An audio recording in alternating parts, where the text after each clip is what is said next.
Hello and welcome to Lord of the Board. My name is Sam Smith, and today we are going to be doing a really special video where I'm going to be ranking all the current villains from the Disney Villainous board game. So we've got a lot. We've got 18, and I had to put together a list of where I thought that they stood based on how powerful they are, how often are you going to see them winning, what are the best villains in terms of like win rate and just ease of winning in general.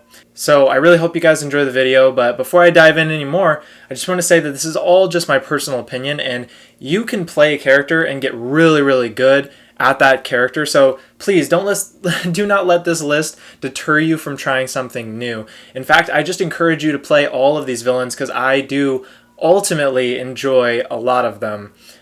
Some of them I really just don't enjoy playing, but you'll see that here in a bit. So let's go ahead and dive right in to the character that I think is currently the worst in the game, and that is Hades, which is so sad because I love Hades. So Hades is on my rank 18 for win rate and most powerful. The Fate deck is just so good in Hades deck. You'll feel like you're doing really good, but it will always feel like you're taking one step forward, 5 steps backward with the Fates, especially if your opponent gets good draws. There are certain Fate cards that just really cut out your ability to really make any progress on your goal, and it can really hurt. Now, Hades is actually kind of more in the mid-range for me in my least to most favorite. He actually takes the spot 13 on my personal list of what I like to play. So not too bad. And I love the art aesthetic of Hades. That's really why he's higher up on the list. I enjoy playing just due to the fact that, you know, Greek mythology really gets me hyped. The artwork is just so good that I enjoy playing the character anyways, and you'll find that that's kind of common for most of the villains that I rank. But yeah, Hades, bottom of the barrel. I'm sorry, it's just very hard to win with him. So now we're going to move up to 17, and that's going to be Mother Gothel. Now, Mother Gothel lands on spot 11 on my personal list, but why is she 17 in the worst to best ratio? Mother Gothel has this really interesting problem where you can combo everything together and feel like you're doing all of this work, but it will always feel like your opponent is doing less work and getting a lot better rewards. Mother Gothel is tough. I wouldn't say she's a bad designed character. In fact, I wouldn't say a lot of these characters are bad designed. I think they're all very unique. But Mother Gothel is tough. There is not a lot of wins that you can get with Mother Gothel with a lot of opponents because they are just so much faster than she is. Now, I would say that Mother Gothel is better in group game settings. Like 1v1, it's really tough. But in more group settings, a bit more better, and you can probably sneak a couple wins a little easier. In fact, a lot of these rankings from the worst to the best, I'm actually going to say that a lot of this is coming to terms with like 1v1 games. So really take this video with a grain of salt. I'm just kind of doing it for fun. But Mother Gothel is spot 11 on my personal list. And yeah, that's about right. I really like her, but she's definitely nowhere near to my favorites. But she's also equally as far away from my least favorites. Mother Gothel is a well-designed character, really beautiful artwork, one of the best villains in Disney history in my personal opinion. So really well done all in all, but just a bit hard to win with. Rank 16 on the list is Scar. Scar is slow, kind of the same problem with Mother Gothel. Very inconsistent as well. It really can depend on how your Fate deck is formed, which that will literally determine how well you do as Scar. Depending on where certain Fate cards lay will decide whether you're going to have a long game or a short game. And yeah, you could say that about every villain in the game, but for Scar, it matters so much more because his goal is literally determined by his Fate deck. And you can kind of start, you know, going through the Fate deck, trying to find the correct card, but that really determines so much. I always like the strategy of basically setting up a kill spot with Scar. Even when you do that, the villain, almost like Mother Gothel, you're going to be doing all of this work to try and get things to happen, but your opponent will be doing less work and gaining so much more rewards. And that's why spot 16 is Scar's. Now on my personal list, he actually takes spot 17. I really don't like playing Scar. I don't know, there's just something about me playing Scar that I just don't really enjoy. For one, I know it's bad, but I don't really like Scar as a villain, so I've never been that into Scar in general. Be Prepared, it's a good song, but there's other better villain songs to me. So all in all, just me playing this character, I'm like, too much work to get anything done, and I don't even like the villain, so spot 17. Alright, Cruella is a fun character because she takes spot 15 on both of my lists. So she's definitely hard. You're going to see a theme with the ones that are lower on the list where it's like you're putting a lot of things in place, you're setting up things, but you're not getting much of a reward. Cruella is the same way. It just seems like it's very, very hard to close games with her. You can set up things, you can start getting all the puppies, but by the time you're really getting that engine going, your opponent's already won. So just a very slow villain. She's higher in the list than the previous three because I like her artwork better than the previous three. I think they did such a good job with the artwork of her deck, and I think that her design in character is like immaculate. She's got a great design of a character, grabbing the puppy tokens, putting them on your board, then converting those puppy tokens and actually collecting them into your pool. The character is designed amazing. I love playing. It's very, very fun puzzle to play. But all in all, it just is definitely not the most relaxing character for me to play, hence where she is on my personal list. I just ultimately would rather play other characters at the end of the day. Spot 14 is taken by Ursula. Now, Ursula has a lot of mixed opinions. She, in the original box set, was considered the worst villain. I had never felt that way out of the original box set. But I get it. Like, I understand that people have a lot of troubles kind of wrapping their head around her play style. She plays very much like a blue magic deck, which you might not get that reference, but that's just what helped me. That's just what helped me play her better when I found out. Essentially, it's just very much a slower game. But I love the fact that there comes a point where Ursula cannot lose if you have played your cards right. And I really love Ursula because at face value, it really was a character that I was like, wow, not a very good character. And then the more that I played Ursula, I just naturally got really good with her and enjoyed playing her more. So she really grew on me. She takes spot 8 on my personal list. So above average, and really I'll play her anytime. I really like Ursula all in all. All right, so we've got rank 13, which is going to be Prince John. Prince John is interesting because Prince John is like, you just got to work at your goal, and it's very open, the goal, like it's a very, very open goal. So players are going to be able to clearly see how close you are to winning. You just got to collect the 20 power tokens. It's very hard to like close games with Prince John because players can see that. They can always try to fate you and slow you down. The nice thing about Prince John is that Prince John is always working towards his goal. So no matter what happens, yeah, you're going to be losing power, but you're going to be gaining power. And as long as you come up positive, you're always working towards your goal. There's really not usually a turn that becomes a waste. And in that sense, I like to see it as kind of a game timer. And if you can set up your board correctly, if you can set up those warrants on certain locations, you get the trap set, you can really get some amazing games in with Prince John.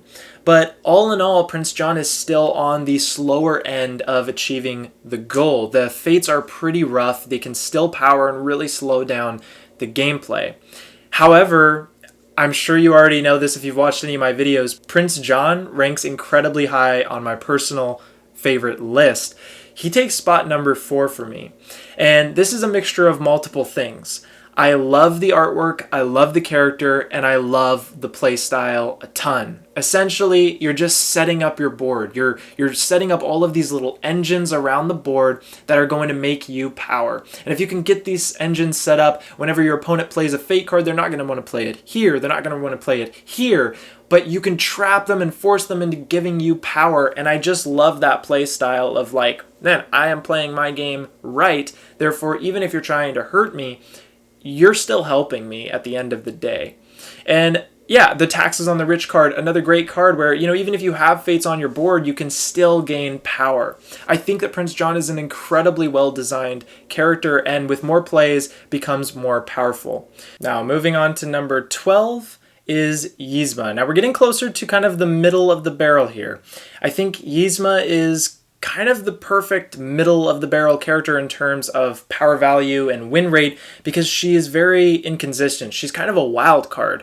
She could totally destroy at her goal depending on if you're able to reveal correct fates or get the right cards, but she can also be very, very slowed down, and it kind of is sadly based a bit on RNG, which if you don't know, it just means like slowed down by the randomness of card draw.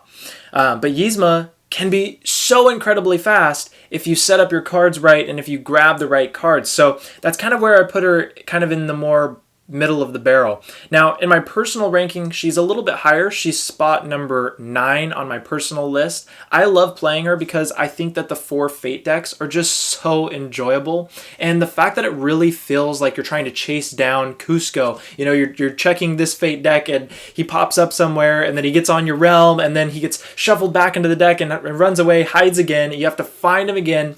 And all the meanwhile, you're dealing with Kronk on your board and you're trying to make sure that Kronk stays loyal to you and doesn't become one of the good guys. I think that like this character is just so much fun to play. Rank 12 is like the perfect spot. I've heard a lot of different opinions around YZMA, so if you're still watching up to this point, definitely comment down below like where you would put your ranking for YZMA, because she is pretty heavily, I don't know, a lot of people disagree on her, I would say. Number 11, I've got one of the newest characters to come to the game. This is going to be the Horned King. Now, the Horned King is, the goal is straightforward. You're just trying to get the Cauldron Born at each of the 4 locations. It's interesting because you can kind of be reset really hard with the Fate deck. There's not a lot of good Fate cards, but there are certain Fate cards that if played can be really, really rough on the game. However, you can kind of set up yourself for success, and it really is kind of going to depend on how well you did in your early game based on when you get fated, and that will kind of be the determining factor on how well Horned King does in your typical game. Now, he takes spot number 12 on my personal list, and that's about right. I enjoy playing Horned King. I love the mover. I love the Horned King as a character. And I would play Horned King anytime, but at the end of the day, there's characters that I just like a lot more, and there's other characters that I just don't enjoy playing really at all. So Horned King kind of just the center on both lists, really. So that's going to move us on to number 10, which I'm going to say is Pete. Pete is another character that's highly debated. Because the goals, depending on where they pop up, your whole game could be easier or harder. It really depends. One of the things that I love about Pete is that the character is designed very, very well. It seems like every single card in your deck can help you towards one or more goals. Now, at the end of the day, I've just found that I personally don't enjoy playing Pete, so he takes spot number 14 on my personal list. However, I can see the value in the character, and he's a good character. He has a lot of options. Every single card can be used in multiple different ways, so pretty consistent, but not exceptionally good, and definitely not exceptionally bad. And now we're moving on to number 9, which is going to be Lady Tremaine. So Lady Tremaine is awesome. She has to essentially marry one of her daughters to the prince. And it's kind of this whole multi-step process where you need certain amounts of cards. One of my favorite things about Lady Tremaine is the fact that she cannot vanquish any of the heroes in her realm, which is very thematic to her character. She just locks them up. I think that this character has a lot of fun moments. It's very, very interesting to be able to try and further your personal goal, yet still have a board full of baddies. It's going to be very tough. You're going to be using a lot less actions on your board, so each of those actions means a lot. And I really like that this character, even though limited on action count, doesn't really need all those actions in order to still move towards her goal. She's very, very well designed. But kind of like the other characters, kind of more in the middle on the power ranking, just kind of inconsistent. It's going to depend on a couple of things. Even if you play your cards right, you can get really screwed over by the timing of certain fate cards, and that can really tamper with the speed of your gameplay. However, with all that being said, she actually ranks number 3 on my personal list. I just love playing her so much. The aesthetic of the character, the gameplay, being able to kind of set up your board and funnel everything into Cinderella's tower, locking away all the heroes. It just feels so thematic, and you're just trying to move everything around. You're trying to get the sisters over to the prince. There's just something about this character that I absolutely love, and I have won games very quickly with her. Even when I have a bad time, there's always a way to get through. You can play the Midnight card and essentially board wipe everything. So if you do feel too clogged up, you can do a reset. So the character, all in all, is just a blast to play for me. All right, so now moving on to rank number 8, we have got Jafar. Jafar is a very fun character. In the original game, a lot of people were thinking, wow, Jafar has a way harder goal because you have to collect so many different things. You've got to get the pendant, you've got to get the magic lamp, you've got to get it at a certain location, you have to make sure that the genie is under your control. There's a lot of moving pieces. I feel like this character, though, got a lot better when players played Jafar more. That's why he's in spot number 8. He's really good. There's always options to do everything that you need to do in the game. At any stage of the game, you can always make sure that you're moving towards your goal, and that's why I like him so much.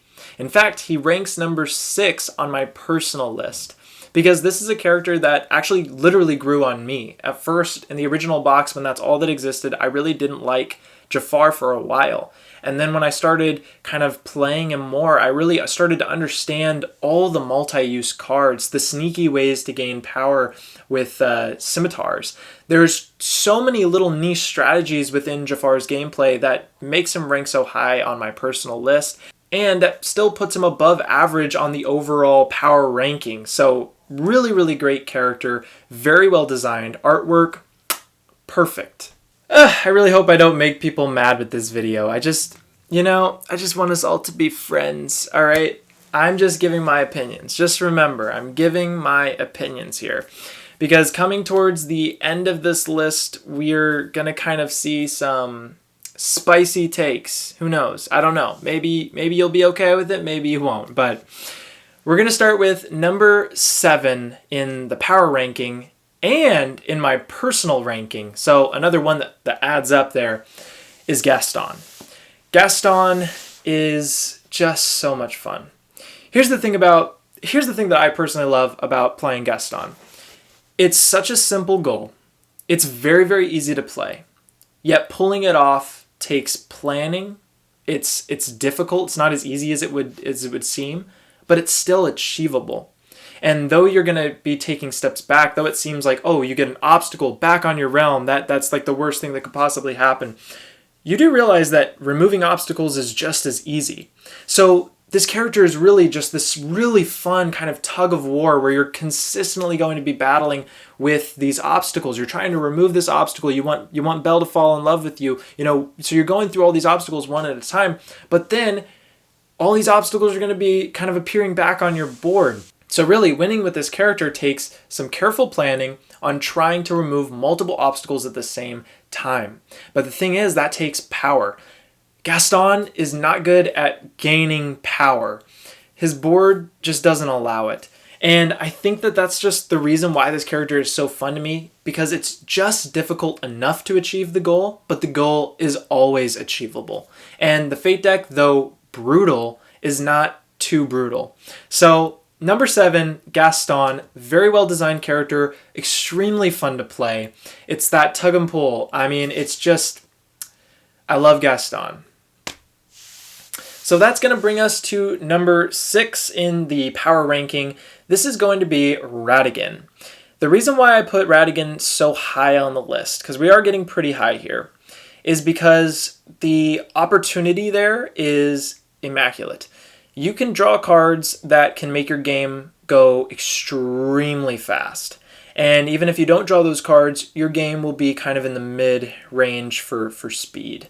So either way, Ratigan's a good character. But there are some specific cards that can literally speed up your game, like Blimp. You can literally plan for your secondary objective to activate.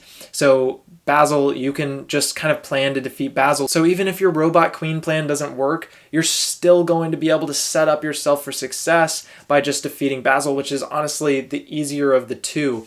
So Ratigan just has so many options. There's so many ways that you could take the character. They have probably the most item cards in the game, and so it's so fun to just see your board kind of build up with all of these different item cards, all of these different activate actions.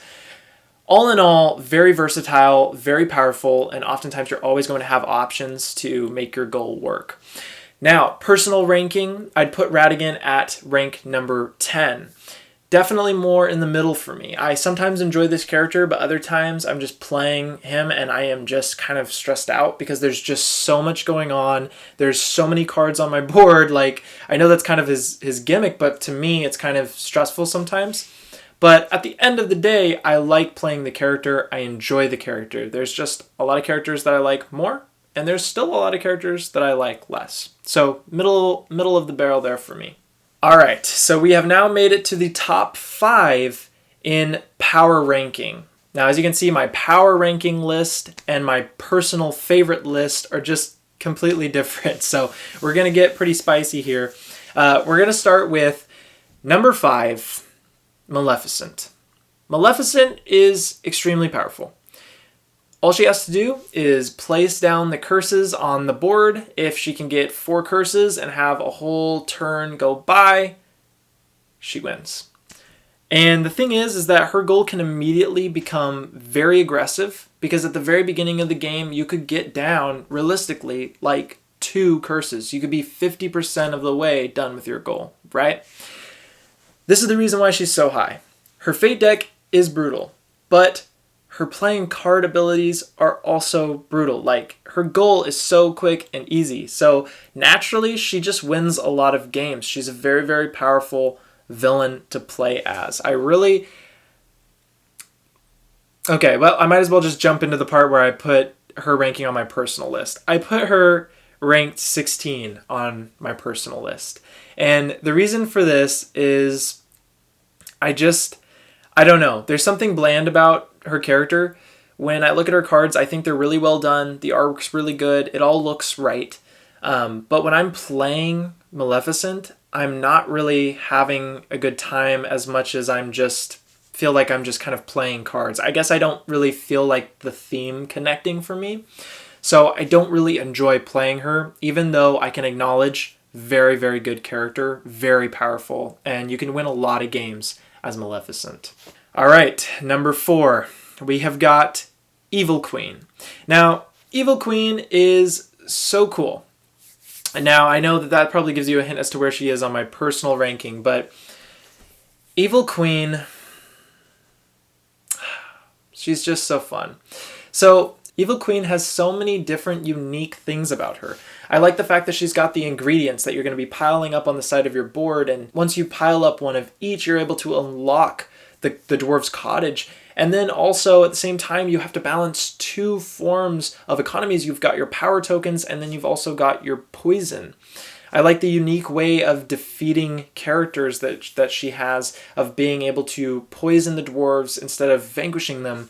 I love this character. I love the design. And the options for Evil Queen are incredible. Even if she's faded a ton, she can still be setting up for the endgame and can still win even if she has a pile full of dwarves on her board.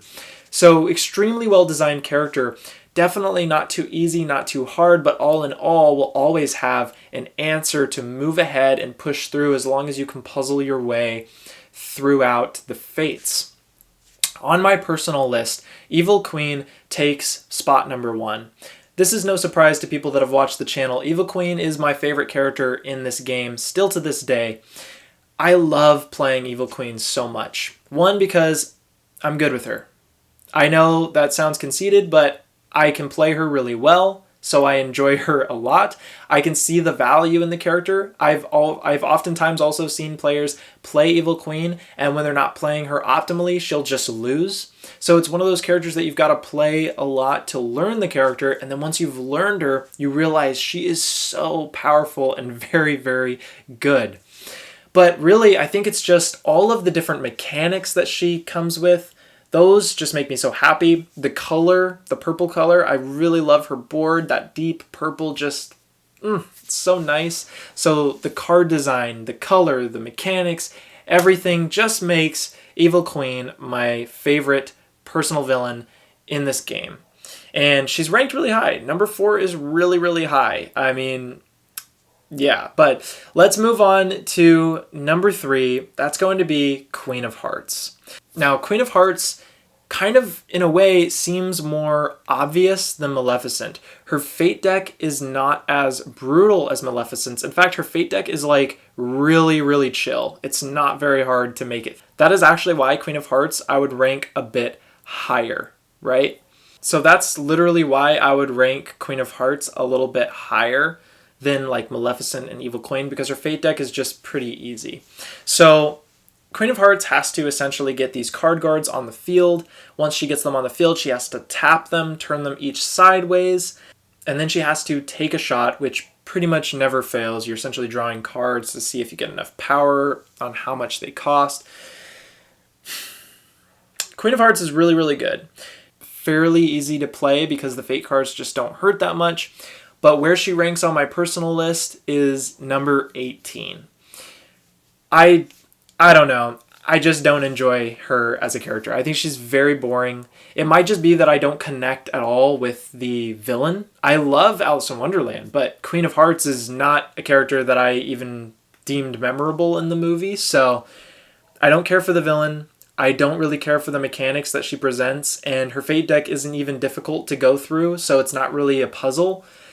I just don't really like Queen of Hearts. I don't know. I'm sorry. I have nothing against her. I just don't really like playing her. So she's at the bottom of my personal list, but she is near the top on most powerful in this list. So pretty interesting dynamic there. All right, we are going to go to the second most powerful villain in Disney Villainous. This is going to be Captain Hook.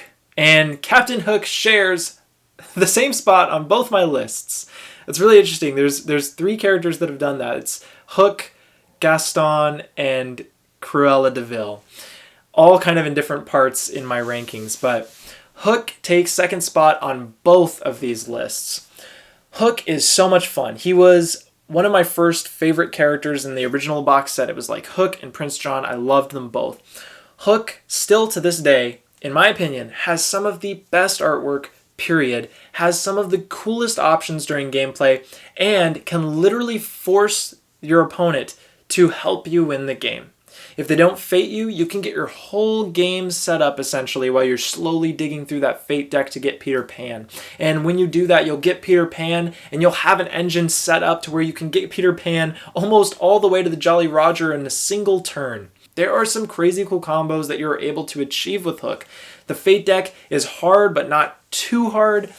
And your opponent will always be afraid to Fate you because they don't want to reveal Peter Pan, right? So this character is just so well-rounded, so fun, so powerful, so well-designed. Gosh, I really love Hook. In fact, Hook is almost interchangeable sometimes with Evil Queen for me. I love playing both characters so much.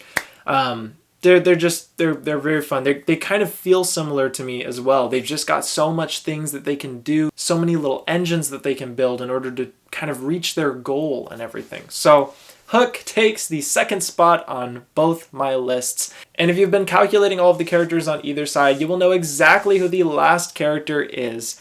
That is going to be my number one and most powerful, Dr. Facilier. The reason why Dr. Facilier is so high on the list is because the potential of being able to win on turn 3 is insane. Now, it doesn't happen very often, but it can happen, and just by that alone, he's got to be higher on the list. Now, even if that doesn't happen, playing Dr. Facilier feels like an arcade game. You're going to be taking punches, you're going to be trying to do your best with your cards, you're going to be taking hits, and it just feels really natural. It feels really good. The character is exquisitely designed, very, very powerful, very good at getting through all of the things thrown at him. And I think that's really one of the reasons why he will get so many wins. When you know how to play Dr. Facilier, when you've practiced with Dr. Facilier, there's just not much that can stop you. Because even if you do have something flown your way, you can always get through it with ease as Dr. Facilier. Very fast character too. They can win the game so quickly. And that's why I would rank it as most powerful, because where other villains have kind of that same thing where, you know, it's kind of a really good push and pull with their fate decks are not too powerful. Facilier really stands out from the crowd by being incredibly fast in their gameplay. So Dr. Facilier takes the top spot as the most powerful of the Disney villains, in my personal opinion.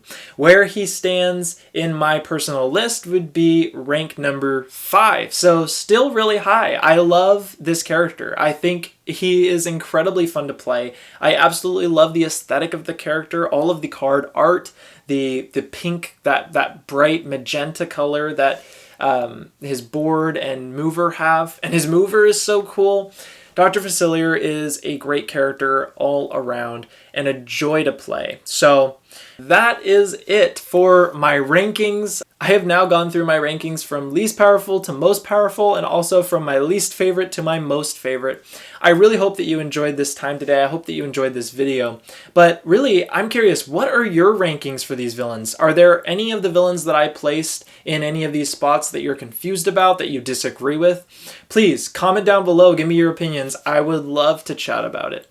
But that is all for today, my friends. I hope that you guys enjoyed the video. I truly believe that you should try and play all of these characters because they all bring something new to the game. And I think that's the reason why we all love Disney Villainous at the end of the day anyways, because they all bring something different, right? So rankings like these, though they are fun, take it with a grain of salt and go out there and play your favorite villain and get really good at them. Play more, keep practicing, keep trying your best, and by doing that, you will find success in this game. If you haven't already, I have strategy guides for every single one of these characters, so you can definitely check out that link. It's going to be popping up any minute now. But thank you guys so much for watching today's video, and with that, let's go ahead and drop the beat.